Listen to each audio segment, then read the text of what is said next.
Becker's Director of Adesse Search, and you're watching our YouTube channel. This is Series 2 of Tech Leaders. Today I'm with Zandra Moore, who is one of the founding directors of Panintelligence. Zandra, it's great to see you today. Thank you. So could you start by giving us an overview of what you do at Panintelligence? Yes, we're a software business based in Eden, just near the airport. We develop business intelligence software. We are used by end users and software companies to help people make better decisions. Essentially, we connect to data, any data, and enable users to very simply, very easily be able to gain insights by either creating the charts, reports they need, and also analyse that data as to what's happening, but also why it's happening analytically. So we're a software developers. Okay, and what about your background, what you do? Well, I've been in software for 20-something years. It's where I started out at university. I've worked for a number of different software businesses in all sorts of different sectors, from HR, training, recruitment systems, backup, recovery, web app tools, and even hosting infrastructure providers. About 10 years ago, when I became a mum for the first time, I was a sales director of a small software business, and I had the choice between maintaining a full-time career in software or looking at taking some part-time options. There wasn't many roles for somebody at my level at the time, so I decided to set up my own consultancy business and ran that for 5 years. I worked for lots of software businesses doing some sales consultancy. It worked around my family life, which suited me. And Panintelligence was one of my clients. They were actually a business within a business at the time. And I helped them to take their product to a point where we did a management buyout 3 years ago, and the rest is history. I've been running that for the last 3 years. Brilliant, okay. And what about the most exciting project you're working on at the moment in Panintelligence? Can you share with us anything if it's not confidential? No, definitely. I think our biggest challenge for us in our marketplace is the fact that most software vendors in business intelligence and analytics, the tools can be really quite complicated to use. They're designed for technical users, and therefore you need to have a reasonable level of technical competence to be able to use them. We've worked very hard in the last 3 years to make something very self-service. So we have a huge number of schools and healthcare providers using our software because most of those users and end users are very non-technical. The next leap of faith for us, the exciting bit, is self-service dashboarding and reporting, and what is happening is been our bread and butter for a number of years. But really what people are asking for us now is the why things are happening. It's a true regression modelling and analytics. Okay. So the next version of our product, we're using an analytical engine to help these non-technical users, so you don't have to be a data scientist or a statistician, to actually get those insights for themselves in a very easy way so they can understand why something's happening. So in healthcare, looking at the patients which are most likely to not attend an appointment, or in education it might be students that are not going to complete the first 6 weeks of their course, all things that those industries are really interested in. Sounds like an exciting time at the moment. So tell me about the team at the moment, if you would. So we're a small business. We did a management buyout 3 years ago. There were 6 of us in that management buyout. We knew that we needed to spin that business out so that we could break out into other markets. We've been in financial services. Our software was built for the financial marketplace, and our first customers were the big lenders and banks. So we wanted to get into new markets and therefore break away really from that kind of financial business. Since then, we've grown the business to 23 people. All of our development is based in the UK, so our whole team is based in Eden. But we serve not just the UK market, we have partners that reach across into the States, into Europe and into Australia. So whilst we're a Yorkshire business, very much our reach is global, and because we only go to market through other technology companies, we have a very large market penetration, but we're often the brand behind other people's brands. Okay. And have you always been based in Eden? So me personally, I've always been a Yorkshire lass, born and bred. I've always worked here. I've worked in and around the city, and the business itself has been based in Eden ever since its inception a number of years ago. It does create its challenges. I think it's not the hub of talent in IT, so we have to go some way to attracting good people to come and work in Eden, but we do manage to do that, and in some ways it has its advantages because not everybody wants to work in the city. So let's talk about that. That's a really interesting point. How would you attract somebody to come and work in Eden, would you say? Do you know, it's getting harder, and I think it's getting harder because the digital revolution of Leeds, which is awesome, and I think we should all be proud of what's happening. So much going on, isn't there? Tons going on. It's brilliant, and it has its advantages, and it's actually massaging that whole talent pool for us. Which is great, because you're getting people going into the larger organisations like Sky, and and having a great induction into straight out of university into all sorts of aspects of technology, but not necessarily all people want to stay in large corporates. So we often benefit from the overspill of people out of large corporates into working for a smaller business where they can be a bigger fish in a smaller pond and involve themselves in that.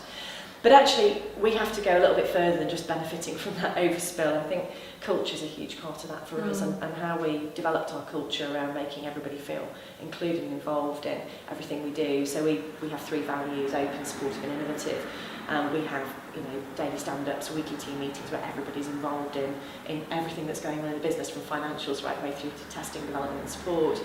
Because of that, everyone feels that their voice is heard, and when people feel heard, they feel supported, that their ideas are going to be listened to. That drives innovation, because people are prepared to try out new things and fail fast because they're in that supportive and open environment. So a culture that people want to be part of, I think, is really important, not just being a small business. I think you've got to embrace people and ideas that they bring from wherever they come from.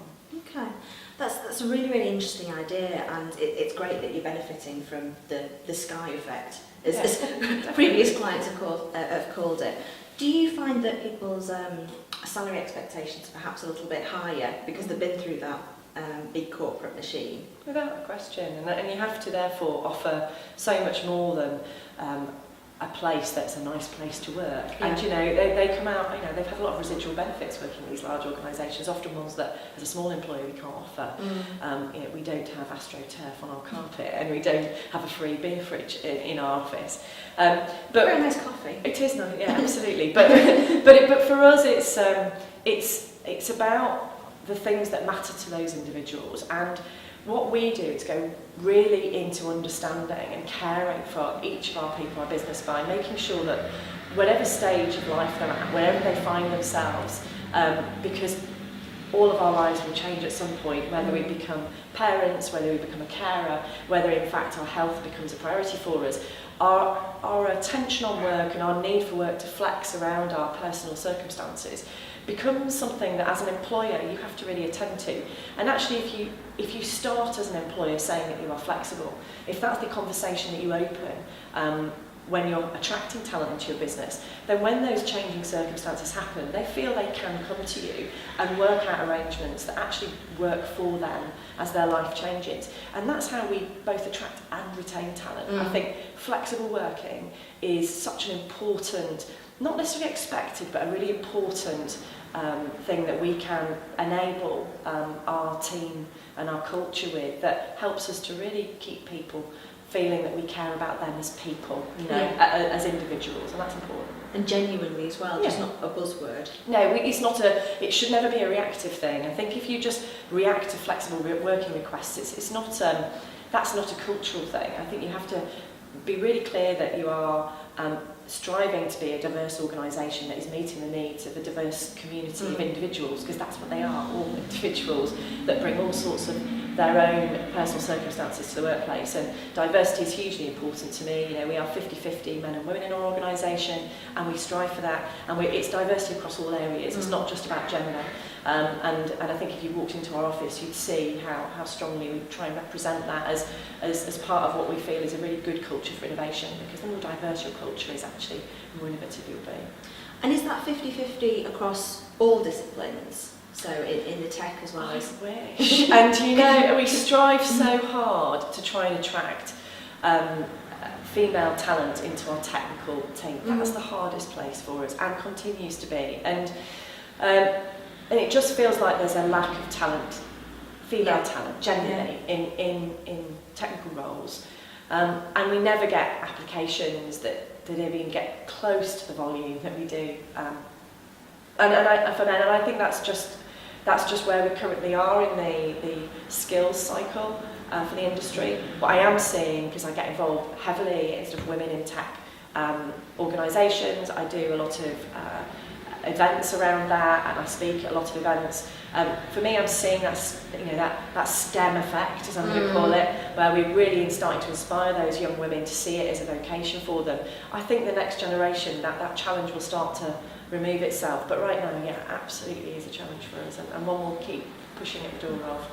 I met somebody the other day who said, I think there's something like 17,000 tech jobs in Leeds, and only 7% of them are filled by women, which doesn't surprise me, but it's just unbelievable that it's still an issue in this day and age, isn't it? Yeah, and I set up a group called Lean In. It's a Cheryl Sandberg wrote a book, Chief Operating Officer of Facebook, called Lean In. It invites you into every woman in tech should read it. It really invites you to take on the challenge of making a difference and making the change, I think, and as individuals leaning into opportunity and trying to break down some of those challenges, because we actually all have the resources in ourselves to do it. It's often our mindset and our own fears that hold us back, and so it starts with challenging ourselves. But the reason I set the group up was because I thought it'd be really nice to network with other like-minded women and trying to sort of break some of those boundaries. And actually we've gone from, in 18 months we've now got 208 plus members. It's absolutely scaled out of the proportion I could have expected, which just shows or tells me how much passion and interest there is in women really starting and wanting to make these changes happen. And I think I've never seen such a surge or tide. We see it in the media, we see it everywhere now. There's a real tide, a real wave of change, and that can only start to change that number. And as long as we all embrace that in the right way, in a positive way, and engage with really making this something that is lasting and permanent, then I think it's a really fantastic time for women to be stepping into this sector, because there are so many opportunities, there are tons. If anyone's watching and like to get involved in Lean In, how would they do that? So if you just Google Lean In Leeds, Lean, Lean In Leeds, you'll find it. It's the Lean In Circle, request to join, and everybody's welcome. It doesn't matter what age, stage, level of career, or even might not be in career, return to workers, it doesn't matter. But it is a women's network aimed at helping women to perhaps explore some of those challenges that they face day to day around their workspaces, for them to be able to feel safe in having those conversations, and inspired and networked with others that can support them on their journey fundamentally. So Zandra, I know that you've spent a lot of time trying to be genuinely flexible at Panintelligence. Can you tell us a little bit about some of the policies that you have in place to offer people that flexibility and work-life balance? Yeah, we've had lots of scenarios in the 3 years since we've become an independent business to challenge us about attracting the kind of people we needed at a time where we didn't have the funds to be paying the certain levels at which perhaps some people were expecting. So those have ranged from people needing to work flexible hours and a certain number of days. So that very much has been a part of what we've offered people, so working 4 days or 3 days. Then there's been flexibility around where they work. We have a lot of sort of mix between home working and working in the office. We've also enabled some of our development team when they've had to go and things like get married, and they've got married abroad and all sorts of other things, where they've had opportunities to work overseas if they've chosen to, so that they can extend some of the things they need to do in their personal lives to fit around work and work to fit around them.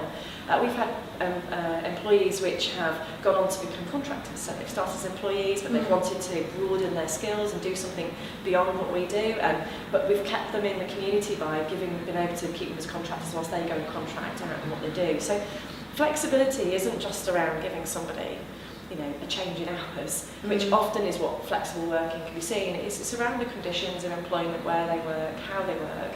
And for some of our newer parents, it's about changing their roles so they don't have to necessarily be on the road as much. So can we change their roles so that they are not having to be away from their families? And we're a small business, this is all within our control. We don't have a hierarchy we have to worry about. The decisions sit with us, and it's about caring for them as individuals. What do they need at their stage in life with their challenges to help them to do what they need to do personally, as well as keep their skills in the business. And that's how we keep the good people with us. And you know what? The loyalty we get as a result of that is massive, and you can't put a price on that.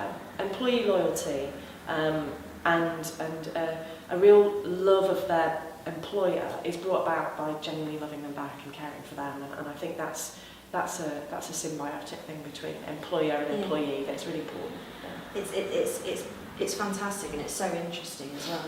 Just an example, today I interviewed somebody today for working for Adesse, and I asked him what he would like to his ideal working pattern would be, and he said, well, 9 to 5. And I said, well, don't you have an older child you'd like to pick up from school? He said, well, yes, that'd be amazing, but so we worked out that his ideal pattern would be 8 till 3:30, and then a couple of hours in the evening when the kids are in bed, and he just could not get his head around the fact but that would work for a business as well. That would work for Adesse as much as it would work for him, and it's just lovely to be able to have that win-win. Yeah, I agree, and I think everything's in balance, isn't it? And I think as an employer, you look at what is manageable, and you also look at the person you have in front of you. And I think, to be clear, this is about attracting and retaining talent. Yes. These offers and opportunities for people to have that flexible working are there for those people that I think are really the business really values, and they in turn provide that kind of commitment back to the business. I think it's hard to apply flexible working just carte blanche as a policy across the whole organisation. It's got to be done on an individual by individual basis, because everybody's individual needs are different. So I don't think it's about policy, and I think policy is a difficult place to be, because different people will treat that policy in different ways, and so I think this is about a culture of treating people as individuals, giving them a voice, making them feel heard, and also making their needs a priority and helping them to meet those needs on an individual basis. On a practical level, if there's somebody watching who's thinking about adopting a flexible policy and perhaps is a bit part of a bigger company, or there's quite strict working hours in place at the moment, how would you advise approaching flexible working?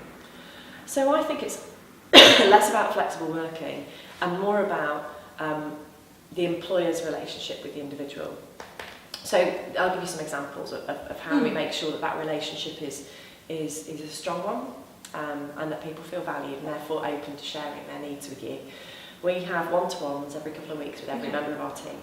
That one-to-one isn't about their job, and it isn't about what they're doing that week, or what they've done last week, or what they're about to do the following week. It's not about their tasks, it's entirely about them. So it's about how they're feeling at work. Do they need anything to help them to do their job better? What are their career aspirations? Where do they want to go? I put together a framework that we take people on, which it helps people to sort of plan a career that works for them. I also believe in strengths and strengths leadership, so we take everybody through a strengths finder assessment to understand what are their strengths and core competencies, and how do we mould a role around them as an individual, as opposed to trying to fit an individual into a role. And so the one-to-ones are about keeping that person's aspirations, their needs, how they can most effectively contribute front of mind all the time by having these regular one-to-ones about them and what they can bring to the organisation. Because you have those, as a very simple result of that, people are more likely to say, well, if I could do this, if I could do that, and you get more from people. You get more productivity, more motivation, more commitment. So I think those one-to-ones make them more important in the process, in understanding how you can meet their needs, and that, like I say, breeds loyalty, trust, motivation, and all the benefits that come out of that. The other things that we do is we have daily stand-ups, so everybody feels included as part of the conversation. Like I say, we have these team meetings every Friday morning where the whole company sits around and everybody shares what they're doing. So everybody has an opportunity to bring themselves forward and share their ideas, their thoughts, their views, any insights, innovations, share any great news, and so therefore they feel personally very involved. So I think that personal relationship between employer and employee is at the heart of being able to offer people flexible working that works for them. A policy will never work for everybody, and I think it's almost impossible to put policy in place and expect it to actually create any results for the organisation.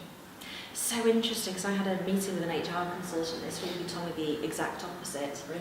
that I had to sit down and think very seriously about my policies were, so that I wasn't screwed over basically by potential employees. But I do believe it does need to come from a position of trust first and foremost, that people are, you know, genuinely here to work and they do have loyalty to you. Yeah. And then everything after that's just communication. If people feel valued, if people feel that you genuinely care about them, you get less from them. It's not really that difficult in my view. And a policy in a document doesn't make somebody feel valued. A policy in a document just says, we know that we ought to be doing this, and we've got a piece of paper that says that we acknowledge this, and therefore you know what the guidelines are. A culture of flexibility, a culture of openness, a culture of communication, a culture of caring about a person and making their one-to-ones about them. You know, the conversation about flexible working is just part of it. It's not a policy, it's just a natural part of our culture, and therefore we can keep good people because they tell us about the challenges they're about to face.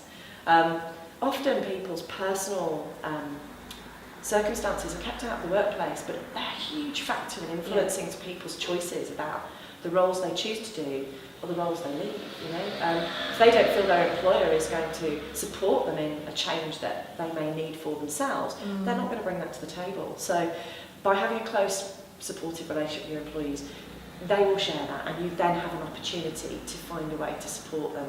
So many people leave organisations because they simply feel that their employer is not going to be able to give them what they need, and they don't even raise it or ask the questions. Yeah, definitely. It's like they're almost scared to say, this is what I need to make my job work. Is there any way you can accommodate it? And if they don't see it happening around them, they'll assume that it's not going to happen. So even if it doesn't happen a lot, as an employer you can start to make choices about saying that this is something that you support, and you don't have to do that in a big public way. Just introduce it into management conversations. Just make the person's, you know, needs at work a conversation that is something that people are having in those one-to-ones. You know. Is that something you model yourself? Take advantage of yourself, the flexible working? Not so much these days. I don't know. Do you know? I think it's very hard because as a founder, an owner, a mum, a wife, like most people, I feel pulled in a number of directions. I really love my work. I really love what we do. I love the culture and the business we've created, and it's a huge draw for me. I want to be there. I want to get into the office in the morning, and I want to have these great conversations with my team because we're on an exciting journey, and you know, when it's good, you want to be part of something. Do I strike a balance? Not always, but that's in my control. Yeah. And I think, you know, I don't feel obliged to or like I have to be there. It's definitely a choice, but that's the good thing, it's a choice. It is a choice, and I wouldn't say for a second that I get it right all the time, but I don't know who does. You know who does, and it's my daughter and son that will quickly tell me when I'm off. So I soon hear it from them. I soon hear it from them. But you know, I do get to make space and time, and the most important thing is those moments for your children that they remember and that matter, that you must make a priority. And I never miss anything that I need to miss, and that's the beauty of being your own boss, I suppose. What about the vision for the future? The vision for the future, keep growing. We've had a really good growth trajectory. It's been over 150% compound annual growth in the last 3 years, which is a great number, sounds very big. But yes, growth is good. We're profitable. We need to be a bit more profitable, I think, because we've invested everything back into the business as we've grown. But I think we need to be extending those profits out. And I think we just continue to develop the product that we want to have. Keep on innovating. Yeah, absolutely. The analytics innovation that we're doing now, everybody that we show it to, they've gone, that's it. You know, I just swear on camera, but data scientists are like rocking horse shit. Let's be brutally honest. If we're talking about talent, nobody's going to suddenly, you know, create a huge wave of data scientists and, you know, land them in the UK marketplace, and they are not there. And graduates coming out of university do not have the domain knowledge of business to be able to take the insights out of data and translate those into things which the business can usefully do something about, or more likely take things out of these statistical models which will actually cause you know, things that are statistically significant to an operational manager that small pocket of data means more to them than the large, more significant from a data scientist point of view. You know, there are lots of reasons why data science is going to be one of the single biggest kind of skill shortages and gaps in industry going forward. Data's the new oil, it really, really is. You only have to look at what Google, Amazon and everybody else are doing in that domain to see that. But data's one thing, we're all collecting lots of it. Analysing that and making good decisions about what to do with it is a completely different matter. And if we don't have the talent pool that can make those insights, because they don't have the operational knowledge, they don't have the business knowledge and experience, then giving people that have the operational knowledge the ability to do this for themselves, self-service analytics, being able to choose outcomes and characteristics to show them things about why things are happening so they can make an operational decision, that is a game changer. And that's what we're doing. And I really know we're about to head into a very exciting time for the business. So for me, the next 2 years, I just want to keep enjoying the ride and keep wanting to turn up to work in the morning, really, really excited to be there. It sounds amazing. I'm excited for it. Yeah, it's not. This is my moment. If I'm being to quote, is it Whitney Houston or whoever it was? But you know, was it Martin McCutcheon? It probably was Martin McCutcheon. That shows me I don't know musicians very well. But you know, this is our moment as a business, and you know, sometimes I often speak to business leaders and who talk about those times when it's great. You know, they nostalgically talk about the moments in their businesses when, you know, the buzz, the energy, the innovation, everybody was in it together, everyone's rolling up their sleeves and making it happen together. You know, I feel like we're in that now, and you know, we've got to really make hay and enjoy it. You know, right now is a good time for us, and the next few years is you know, I think it's an exciting time, an exciting place for people to be, and I hope that in itself attracts the good people to the business, amongst all the flexibility and culture. I think, you know, this is an exciting time to be part of the story of Panintelligence, and long may that continue. Sounds amazing, sounds absolutely fantastic. I'm not trying to oversell it, I genuinely mean it. It really does feel that way, but you know, I always say to anybody that talks to us, whether they're a prospective partner or a supplier or a service provider, or whoever they are, just walk into our business and come and meet the people and walk into our offices and you get it from everywhere. You know, they're all very in it. So yeah. Well, that's about all we've got time for. It's been amazing speaking to you, Zandra, and we look forward to following your journey. Thank you very much for your time.